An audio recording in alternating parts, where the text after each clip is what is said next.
Hi there, this is Miss Wallace, and I am going to be walking you through the basics of navigating your National University Virtual High School class. So when you first enter the course, this is what it's going to look like. This is your home page or the dashboard. If you are just starting, then the first link you would want to click is Start Here.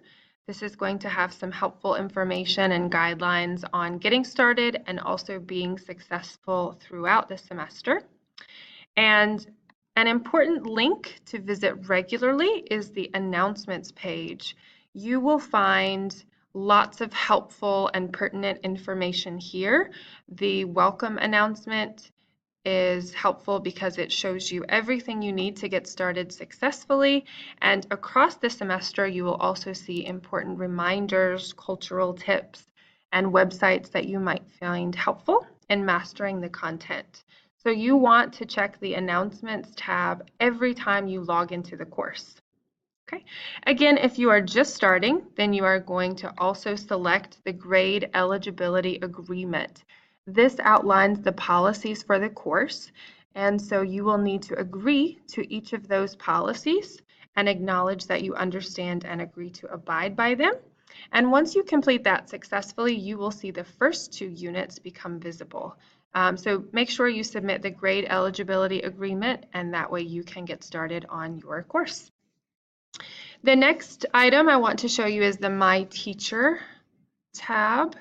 So here you'll find just some fun information about me, who I am, what I like to do in my free time. There's a voice message as well, and it gives you some information on my educational background. So this is fun just so you can put a face to your teacher so you know who's emailing you, who's grading you, and who's hopefully working with you across the semester for you to be successful.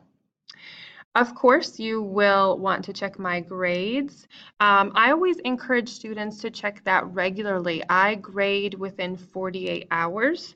So if you don't see a grade for something that you believe you previously submitted, it may mean that something has gone wrong and maybe the submission did not go all the way through. And at that point, you would want to visit the My Messages folder. So all communication should go through our Blackboard messaging feature.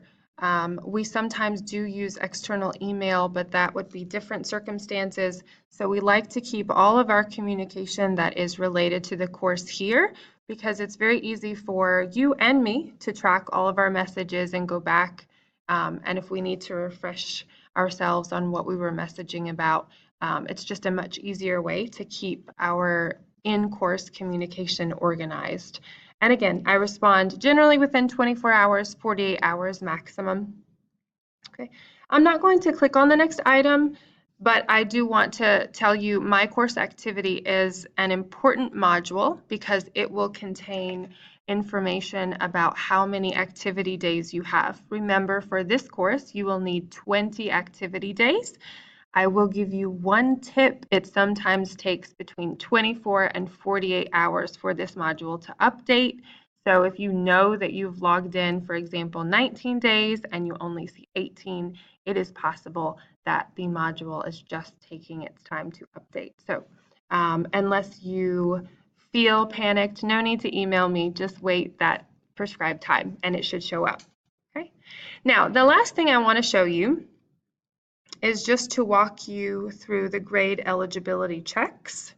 So these are submitted after you have completed 2 units and once you have reached the minimum activity days.